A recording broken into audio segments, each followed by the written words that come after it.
Hello, my name is Robert Schmid, Deloitte Digital's Chief IoT Technologist, also known as Mr. IoT. This week on Coffee with Mr. IoT, my co-host Rachel Moorman and I are talking with Bill Briggs, the CTO of Deloitte Consulting. Bill, how are you doing? Hey guys, good to be here. Happy Friday. It is Friday, right? Yeah, Friday. Happy Friday. Good to have you. By the way, I didn't mention, I just came back out of vacation just for this, Bill. I'm off all week long except for that one meeting with you. That's how important this was for me. So, thank you. And there's not a lot of sympathy given I was in 4 cities this week. So hopefully you're going to come in this with a ton of energy and help elevate my game. Be good. Absolutely. It's good to have you, Bill. Thank you for joining us. We did last year together, or I did with you, Tech Trends 2016. You are one of the co-author now of Tech Trends, and you are one of the guys in Deloitte that leads us into technology. What are you thinking? What's going to be Tech Trends going forward? Any thoughts? Give us some intro. Just kick it off. A little teaser of 17. So we're right in the midst of it, and it's phenomenal. It's going to be our 8th year, which is humbling and exhausting at the same time. And think about, we've been doing it. This will be the 8th time through. And what's great is some of the macro themes kind of carry on. So no surprise that there'll be a continuation on analytics and continuation on digital and continuation of cloud on the narrative. And what I like is, as I meet with clients almost every day, if there's any criticism of Tech Trends, is that when we focus on individual topics, it makes it more myopic than it should be. And in most of the cases, to do something with this collection of technologies, it means bringing them together and harnessing them in some very purposeful ways. So, for example, last year we did IoT as a separate topic, which was great, and the emphasis was on from sensing to doing. Move away from passive reporting and analytics into more actuation automation. And there was a subtag of that, which was also from talking to doing, which is, this isn't hype anymore. Real practical value can be created, so go after it. Start. But we baked it in with augmented reality and virtual reality and advanced kind of UI patterns. So the topic for 17 is going to be mixed reality, which is basically saying, listen, if everything around us has intelligence and can be communicating with us and adding context to experiences, then how do we move beyond a two-dimensional glass? We think it's very elegant to go from point and click and type to touch and swipe and talk. But IoT plus some of these advanced ways that we're going to drive engagement and interaction, it's really exciting. And it takes some of the best themes that we've looked at in the past with IoT, puts a real emphasis on content and context, and how that comes together, for field service to do something different, or for customer experience and marketing to do something different. So I love that. Try this again. You said from point, click, and drag to touch, swipe, and talk. Did I do that right? Yeah, good. Yeah, point, click, and type is what I typically say. Touch, swipe, and talk. And now we're in gesture and emote, and just this almost Zen-like this context of interacting with the world around us, where our intents can be inferred, and we don't have to even do the touch and swipe and talk potentially. The things are happening at our request on our behalf, which is exciting. So as you heard it here first on Coffee with Mr. IoT, the Deloitte 2017 Tech Trends still focusing on IoT and still a huge going forward. This is pretty cool. Yeah. I mean, here, Robert, I feel pretty privileged. Well, hey, Rachel, the thing people always misattribute a quote to Steve Jobs, which, by the way, we should talk about the Apple announcement that happened yesterday, which was pretty exciting. But that'd be great. Or 2 days ago. It's just a blur. This week's a blur. But people take this quote. It's actually Da Vinci, and it's the ultimate form of sophistication is simplicity, right? And the ultimate form of simplicity is transparency. So I like how this idea of intelligence, sensors, and objects around us contributing to that experience, and a way to make that happen, without a lot of active manipulation. It's cool stuff. So stay tuned for more from Briggs and the fabulous Tech Trends team at Deloitte to learn what 2017 holds for that. But I think that was an awesome teaser, Bill. So thank you. Yeah. So wait, transition though, I think you just alluded to a really cool announcement that happened this week for us and Apple. So you want to kind of give the folks at home a little summary? Yeah, so we were in Cupertino at One Infinite Loop on Wednesday, and Puneet Renjan, our CEO, and Tim Cook, Apple's CEO, took the stage and announced a global go-to-market relationship where we're going to be helping, basically unlock enterprises and take digital transformation on top of Apple's suite of products and platform and help reimagine how work gets done. So if you take the 1984 ad from the Super Bowl years ago, of the hammer and sickle being thrown through the air and breaking the glass in the Orwellian state, it's like that, but for free the enterprise. How do we continue the digital experience we have in our personal lives as we go to work, where a lot of us have to switch over to kind of an analog mindset?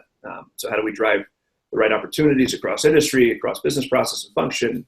But really, it's not taking the things we've always done and try to move them into a digital realm. It's how do we rethink jobs and customer interaction and how it should and could get done, based on, clearly with Apple, there's a big piece of the devices, which is great, but it's also with cognitive analytics and machine learning and IoT and maybe blockchain and a revitalized core. Apple has a great relationship with Cisco and SAP, kind of underscores the importance of the back office and infrastructure pieces of it as well, but it also goes into any enterprise application, Oracle, SAP, Salesforce, Workday, NetSuite, on and on, whatever it might be. But it's exciting. It's a really exciting day. The media response has been tremendous. Our people's response has been tremendous. So the announcement's live. It's now, how do we make it real? How do we bring it to life? You were there. How were the two CEOs with each other when they didn't talk on camera? It was something from behind the cameras. It was tremendous. I just want to hear what happened behind it. Yeah, no, it was tremendous. So Puneet was there. Janet Foudy, our CEO for Deloitte Consulting, was tremendous. Mike Brinker, who's our global lead for Deloitte Digital, he's actually driving. He drove all of the work to get us to this point. He's going to lead the Apple practice. So just seeing, at One Infinite Loop, our leaders. I mean, part of this process is just our cultures are so well aligned, and there's so much excitement about what this means, because it's just tremendous opportunity. Every one of our clients is basically saying, how do we reshape work? How do we drive digital transformation, capital D, capital T? Not line of business, departmental, one-off. Let's create an app and hope goodness happens, but taking a really thoughtful and really strategic lens to it. So it was great. So we heard rumors that. Oh, sorry. Wait, can you help me? So you talk about kind of moving from our day-to-day lives to our work lives, or lack thereof. But you also talked about some really key trends and how Apple's part of that, and this relationship is part of it. So what does this actually mean? What if I'm sitting at home and I'm trying to think, all right, cool, he's talking in the hypothetical. What does this actually mean, though, to bridging that gap? What is the next step? Well, actually, we're creating. It's exciting. See what comes next. It's actually something called Enterprise Next, where we can take and with a client, with Apple, and take them through a 2-week, basically a concentrated strategy and hackathon and prototyping to basically come up with the best potential ideas that are going to really move the needle, make some value. Vet through, bringing in our industry leaders, sector strategists, our creative designers, everyone together to kind of say, what can we imagine, and then make it real in a 2-week, really concentrated. And we've done a number of them already. It's been tremendous. So, with Deloitte subject matter experts across the board, with Apple and their creative design team and their engineers, make sure we're doing everything we can to take advantage of the platform and devices. So that's something which is fantastic. So operators are standing by to put that to work. And then we're creating digital value maps, which is basically saying, hey, for any industry, for any sector, where are the places where we have the most potential for digital, and where can we come in and really kind of transform, if you're a bank, how you do billing, how do you do customer service, how do you do back office processing, on and on. Pick the industry.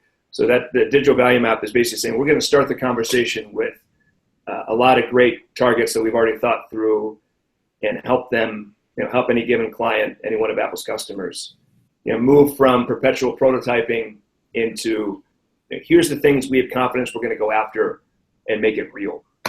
Which is, what do you think Apple and IoT will mean? You talked about a lot of the enterprise stuff, and there's a lot of conversation about IoT impacting manufacturing, and we talk about the industrial Internet of Things. Where do you think Apple fits into that picture? Well, I think they want to fit more into it. And Tim Cook comes from operations. I think he has a really great appreciation of the places we've gone after so far with digital in the enterprise are the ones that made a lot of sense, because it's typically with high customer interaction. So sales and service were two with a lot of focus. But that manufacturing, that supply chain, that ops, the core back office is largely untapped territory. So I think there's huge potential there. And we'll see. I think we'll, no stone will be left unturned. So stay tuned on it. I find it interesting if you think about it, and maybe you have some thoughts on this, but I often say there is no ERP for IoT. There is really no one software solution that covers across what you need in IoT. And, Apple has made much of its business by building ecosystems, by building a very closed ecosystem, that is, and people argue about that. But forget that for a second. They've done a really great job of building an ecosystem that works well together. Why not go after IoT? Why not really extend out there and be even further out there? I couldn't even begin to speculate what our friends at Cupertino or any other vendor might do. But I think there's, so there will be standards that will continue to evolve to make interoperability easier, right? We know that, and there's progress that's been made, and this can continue to be made. That's fantastic. I think there will be consolidation, and we talk about IoT. I mean, Robert, you helped teach me the right reference architecture, the different stacks and layers of what it might mean to help create an ERP like up and down across the stack. We're still here. I'm getting some echo. Rachel, Rachel, we're gonna mute one of yours. Rachel's having so much fun. She wants to join the conversation again. Okay. Okay. So I think any number of, I hope companies are going to go after it, because if anything, I don't think it will be a monopoly. I think it will be an oligopoly. A collection of standards that will help us make more of it. And the consumer realm will certainly come into the industrial stack, and we're already seeing the industrial companies kind of do the same and moving out toward the customer. And to me, the net of that is we all win, right? Got it. In case if you're just joining us now, I'm Robert Schmid, Deloitte Digital's Chief IoT Technologist, and you're watching Coffee with Mr. IoT. Today, Rachel and I are having Bill Briggs, Deloitte's CTO, with us, our Chief Technology Officer. And we're super excited to have you, Bill. We haven't hit my shirt, by the way. Yeah. I was going to say the shirt and that crazy weird object in the back. Yeah. So I'm supporting our boys at Hazeltine. The Ryder Cup is underway right now, alternating shots. I'm doing my best to stay focused on you and not look over my shoulder and watch the matches here. So this is just trying to show a little colors for the home team. Hopefully we break the streak. It's been too long since we beat those pesky Europeans. And Bill, what is that above your right shoulder? It looks like I want to say a gun of some sort. Right. Aha. That is a replica of Han Solo's blaster from the first Star Wars. That's made from the same German pistol. They only had 2 of them in the actual production, so owning one of those would be more than my retirement plan. But it is a really nice. It weighs like 5 pounds. People that I hand it to, they've kind of taken it back, which happier times for that than this, I guess, with my poor Notre Dame Fighting Irish. It's been a tough year so far, but we're back on track. Big Syracuse. Hey, Bill, we tease people that you're going to show us one of my personal hobbies, actually. I have one of those sitting downstairs. Show us your pinball machines, if you don't mind. I know you're a fan. Not only do you have them, you actually built them. Any chance we can get to see them? All the people from Deloitte who are watching for sure want to see what our chief technology officer does in his spare time. Yeah. Okay. Okay. But Robert, as he's doing that, help me understand, how does pinball have anything to do with IoT? It's an interesting question. It's an interesting comment. I thought of this when I wrote this, and I thought actually it has a lot to do with it. You know, when I go today and I talk to manufacturers, one of the things we often talk about is that you don't have to start from scratch. It's not a greenfield, but it's a brownfield. Lots of machines already have electronics that talk within each other and gather data and sensors and so forth. When you look at a pinball, they have a lot of electronics in it too, and it often reminds me that when I look at these machines, that I actually take learnings from my pinball times when I had to try to do something into that work environment. So much of the electronics from those days that we call brownfield today are fairly similar to pinball. So I know it sounds odd, but it actually has something to do with it. You know, like now coming to think of it, I want to connect actually my pinball machine to the internet, which I haven't done yet. Bill, have you done that yet? I haven't hooked up so I can turn them on and off with Wemo and Alexa and the like, but I haven't done it so I can actually get real-time feedback on the triggers and things. Oh my God, he takes his pinball machine apart for us. I just want to like pause here for a second. This is not only are we getting to see them outside, he's actually opening them up for us. Here are Bill Briggs pinball machines. Please. Yeah, people haven't seen the inside before, just to your point, Robert. I mean, it's a collection of sensors, solenoids, and signals. Right? It's pretty amazing what that represents to make it work. And you're exactly right. I mean, there's billions and billions and billions of sensors and pieces of connected devices that haven't been tapped today at all. And so we always think shiny objects and new, but what are the things that are already there we could do something more with? So I just think it's crazy that I could walk into your house and you could turn those pinball machines on and I wouldn't know it, and they're starting to ping. I mean, that just sounds like a house of horrors or a house of delights. I don't know what yet, but. Well, for my kids' friends, you know, my kids don't play them often because they've always had them in the house. So it's like, well, you know, no big deal. It's like having a television. It's like, of course we've got pinball machines, but, you know, their friends come over and it's, this is a family show, but I'll say it anyway. It's like crack cocaine because they've never seen something physical like that before. This electromechanical. We can take a crowbar off of them to get them to go home at night. It's pretty cool. I was going to say, Robert and I want to come play with your pinballs and your scotch collection, but yeah, crack cocaine, not so much. Well, no, that's not on the, I live in Kansas City. We're simple. I can tell you, this is definitely the most colorful Mr. Coffee with Mr. RD we've had, so thank you for that, Bill. Yeah. Hey, Bill, can I get back to IoT for a second? You talked about before that you're gonna, in 2017, IoT won't be its own subject anymore, but it'll actually be embedded in multiple other subjects. When I speak, I often talk about how I actually don't even like the name Internet of Things because I think soon we're gonna call it the Internet again, and things are just gonna be connected.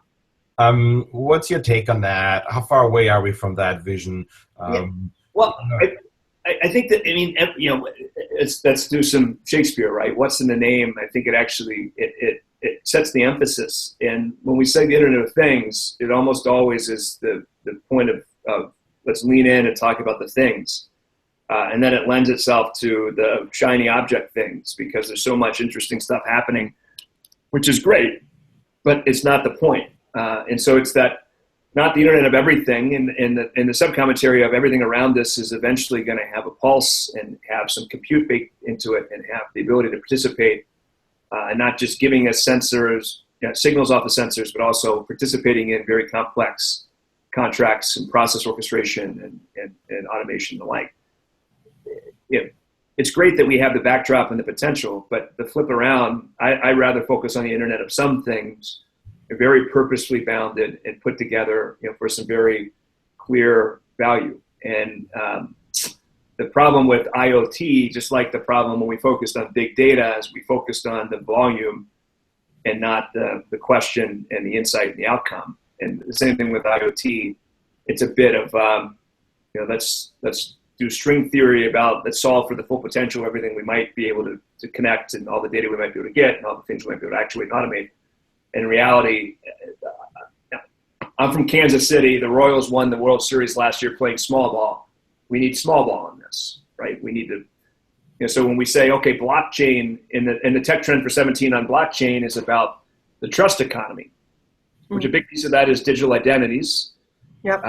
And it's not just recreation that we have the ability to have a digital history that's immutable and with integrity and is transparent and discoverable and searchable. But it also is that we have the value exchange of we can take assets and move them in ownership and in domain. And then we can also deploy smart contracts that actually allow the protocol to be the adjudicator and the settler. And when conditions are met, that it automatically is doing payments or transferring ownership, doing whatever it might be. Well, by the way, it's not just identities of an individual, it's identities of assets. So we think about blockchain and how the things around us that are suddenly intelligent, they're participating in the blockchain, maybe running pieces of the blockchain, but certainly their future will be affected by. And so it's not IoT plus blockchain, wow, let's think what it can do. It's flip side of, blockchain gives us a great way to have full knowledge history of a physical asset and everything that we know about it because of what it's been empowered through IoT to tell us, but it's a lot more than that. So I love the fabric element, and we shift away from the novelty when we just think about things and devices. The thing that amazes me about IoT is that I think, in my mind, it's such a mind boggler, right? Because we've put so much effort into trying to know certain things and modeling them and projecting them based on probability and statistics. And now we actually know. Yeah. We can put a sensor there, and it wipes out whole thoughts around it. I mean, I always talk about my son's driving. Why do I pay my son's insurance? Why do I pay it in the first place? But why do I pay based on a rate that is based on averages? Why don't I pay what my son actually drives? Yeah. So there's going to be a mind shift, and I think a big part about this is that there's so much around mindset and culture, like real change that happens around this, personal change that really affects this. That's going to be interesting. So I'm sorry, I'm riffing off a little bit on philosophy here. No, it's good. I think it's spot on.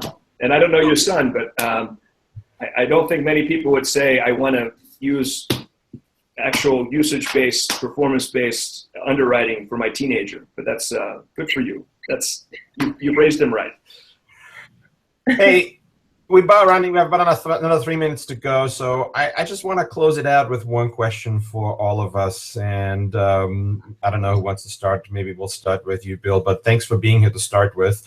And what do you think you're going to do in 2020 Tech Trends? Give us something that none of us have thought of yet. What's going to be one topic in 2020 in your Tech Trends? And yeah. Well, I mean, I think synthetic biology is a topic that not in life sciences.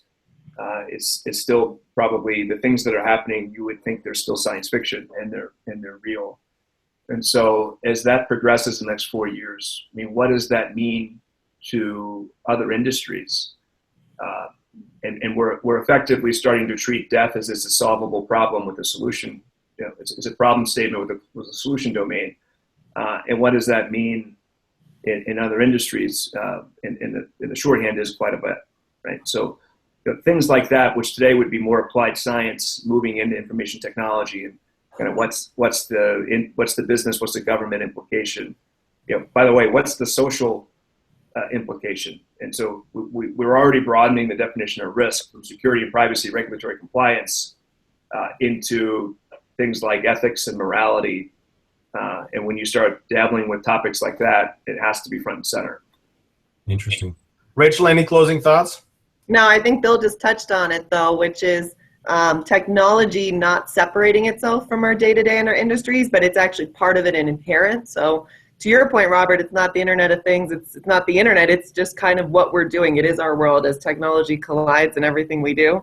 I think we'll see that go farther and farther, and we'll be living in the sci-fi, and I think we got to get some new tech writers out there too, because our sci-fi is almost becoming stagnant at this point. I want to see something really cool and edgy, and I haven't yet, and I'm looking at your gun on the top there, Bill, and there's not that cool ooh-ah factor. factor anymore that I've seen, because we're there. It's become our reality. Well, it looks like this coffee break is coming to a close. I want to thank Bill Briggs, our Thank you, CTO, Bill. conversation. Thanks, guys. And please join Rachel Moorman and me again next Friday, 9 a.m. Pacific, noon Eastern, for yet another Coffee with Mr. IoT.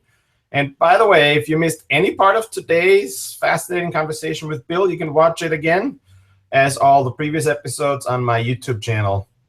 Thank you, everyone. Have a great one. Stay tuned for some conversations, too, that are coming up soon on next chats. Absolutely. Have a good one, guys. Bye. Bye.